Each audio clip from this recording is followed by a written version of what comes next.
ಈ ಬಾರಿಯ ಲೋಕಸಭಾ ಕ್ಷೇತ್ರದ ಚುನಾವಣೆಯಲ್ಲಿ ಬಹಳ ಆಕರ್ಷಣೆಯ ಕೇಂದ್ರ ಬಿಂದುವಾಗಿದೆ ಬೆಂಗಳೂರು ಉತ್ತರ ಲೋಕಸಭಾ ಕ್ಷೇತ್ರ. ಯಾವೆಲ್ಲ ಕಾರಣಗಳಿಗಾಗಿ? ಅಲ್ಲಿಯ ಅಭ್ಯರ್ಥಿಯ ಹಿನ್ನೆಲೆಯನ್ನ ಗಮನಿಸಿದಾಗ ನಿಜಕ್ಕೂ ಕೂಡ ಆಶ್ಚರ್ಯ ಆಗುತ್ತೆ. ಅವರ ಶಿಕ್ಷಣ ಕೇಳಿದಾಗ ಒಂದು ಕ್ಷಣ ಎಲ್ಲರೂ ಕೂಡ ದಂಗಾಗ್ತಾರೆ, ಹೌದಾ ಅಂತ. ಹಾಗಾದ್ರೆ ಅಭ್ಯರ್ಥಿಯ ಹಿನ್ನೆಲೆ ಏನು, ವ್ಯಕ್ತಿತ್ವ ಏನು ಅನ್ನೋದು ಈಗಾಗಲೇ ಪರಿಚಯವಾಗಿದೆ.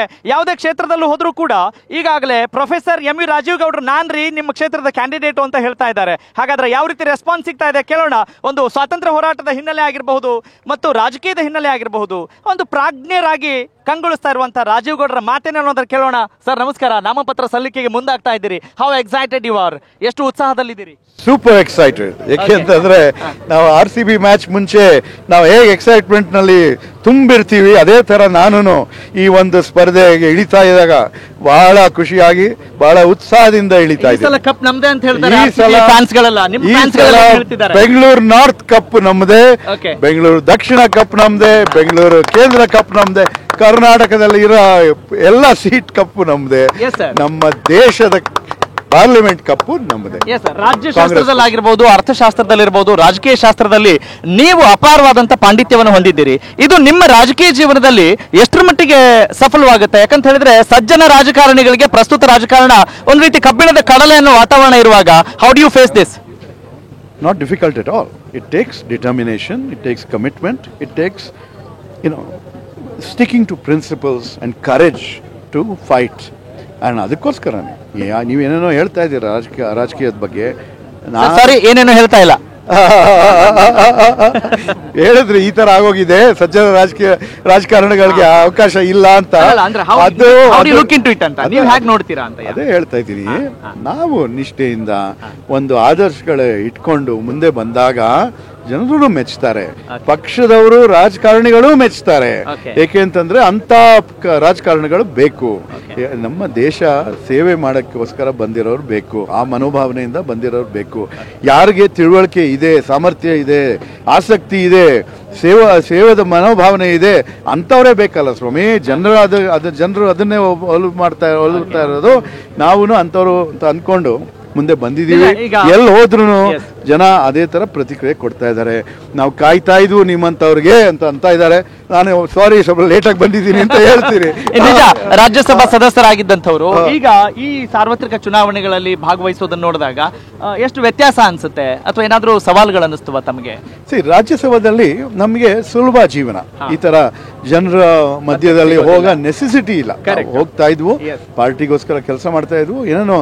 ಆದ್ರೆ ಇಶ್ಯೂಸ್ ಆರ್ ದ ಸೇಮ್. ಯಾವ ಬಿಲ್ ಲೋಕಸಭೆಗೆ ಬರುತ್ತೆ ಅದು ರಾಜ್ಯಸಭೆಗೂ ಬರುತ್ತೆ.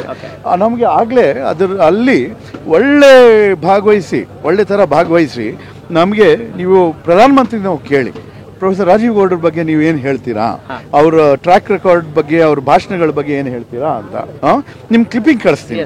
ನಮ್ಮ ಬಿಜೆಪಿಯಿಂದ ಆಯ್ಕೆ ಆಗಿರೋ ವೈಸ್ ಪ್ರೆಸಿಡೆಂಟ್ ಚೇರ್ಮನ್ ಅವರು ಹೇಗೆ ಹೊಗಳ್ತಾರೆ ನಮ್ಮನ್ನ ಪಾರ್ಲಿಮೆಂಟ್ ನಲ್ಲಿ ಅಂತ ಎಲ್ಲ ಗೌರವ ಕೊಡ್ತಾರೆ.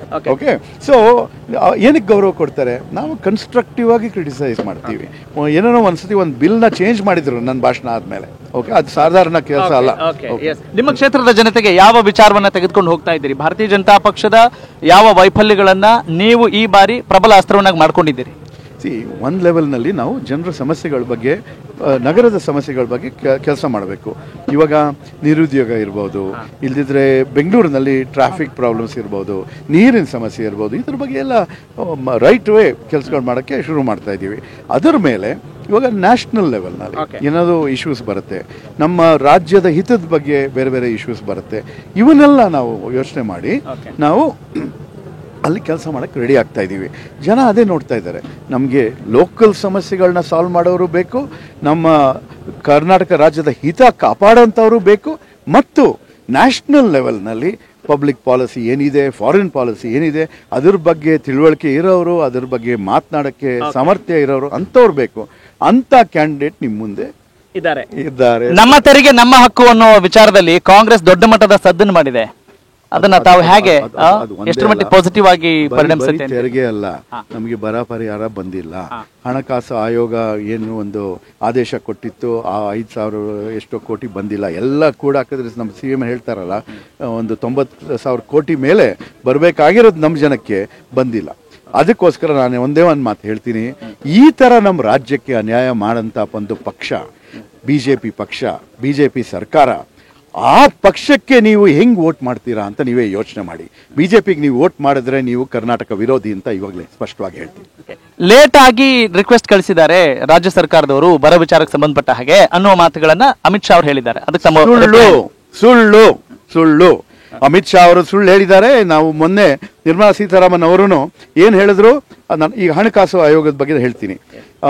ಅವರು ಇಲ್ಲ, ಅದು ಇಂಟರಿಮ್ ರಿಪೋರ್ಟ್ನಲ್ಲಿ ಕೊಡಬೇಕು ಅಂತ ಹೇಳಿದ್ದಾರೆ. ಸೊ ನಾನು ಇದನ್ನ ಸ್ಪಷ್ಟವಾಗಿ ತಿಳ್ಕೊಳ್ಳೋಕ್ಕೆ ಇಲ್ಲೇ ಬೆಂಗಳೂರಿನಲ್ಲಿ 14ನೇ ಹಣಕಾಸು ಆಯೋಗದ ಒಂದು ಸದಸ್ಯರಿದ್ದಾರೆ, ಗೋವಿಂದರಾವ್ ಅಂತ. ಅವ್ರು ನಾವು ಕೇಳಿದೆ, ಏನು ಸರ್ ಇದು ಹಿಂಗೆ ಹೇಳ್ತಾ ಇದ್ದಾರಲ್ಲ ಅಂತ. ಅವ್ರು ಹೇಳಿದ್ರು ಇಲ್ಲ, ಅವಾಗ ನಾವು ಅದು ಟರ್ಮ್ಸ್ ಆಫ್ ರೆಫರೆನ್ಸ್ ನೋಡಿ 1 year ರಿಪೋರ್ಟ್ ಕೊಡಿ, ಆಮೇಲೆ ಇನ್ನು 4 ವರ್ಷಕ್ಕೆ ರಿಪೋರ್ಟ್ ಕೊಡಿ. 2 ಫೈನಲ್ ರಿಪೋರ್ಟ್ಸ್. ಇವರು ಆ ಆದೇಶನ ಮೀರಿಲ್ಲ. ಅದನ್ನ ಮಾಡಿ ನಮ್ಮ ಇದು ಇಲ್ಲಿಂದಾನೇ ಆಯ್ಕೆ ಆಗಿರೋ ರಾಜ್ಯಸಭಾ ಸದಸ್ಯೆ ನಮಗೆ ಅನ್ಯಾಯ ಮಾಡಿದ್ದಾರೆ. ಅದನ್ನ ಔಸಿಟ್ಕೊಳ್ಳೋಕ್ಕೆ ಈ ತರ ಇನ್ನೊಂದು ಸುಳ್ಳು ಹೇಳ್ತಾ ಇದ್ದಾರೆ. ಸಾಕು ಸ್ವಾಮಿ, ಅವ್ರು ಏನ್ ಸುಳ್ಳು ಹೇಳ್ತಾರೆ ನೀವು ಅದನ್ನ ಪ್ರಶ್ನೆ ಮಾಡಬೇಕು, ಕೇಳಬೇಕಲ್ಲೇ, ನಿಜ ಅಲ್ಲ. ಇಲ್ಲಿ ನೆಕ್ಸ್ಟ್ ಟೈಮ್ ನೀವು ಅವ್ರು ಸಿಕ್ಕಿದಾಗ ಏನಕ್ಕೆ ಸುಳ್ಳು ಹೇಳಿದ್ರಿ ನಮ್ಮ ರಾಜ್ಯದ ಜನತೆಗೆ ಅಂತ ನೀವು ಕೇಳಬೇಕು. ಅವ್ರು ಏನು ಹೇಳ್ತಾರೆ ನೀವು ಪಬ್ಲಿಷ್ ಮಾಡ್ಬಿಡ್ತಾರೆ, ಜನ ಅದನ್ನ ನಿಜ ಅಂತ ಅನ್ಕೋತಾರೆ. ಸಾಕದಲ್ಲ. Thank you sir, thank you very much, all the very best.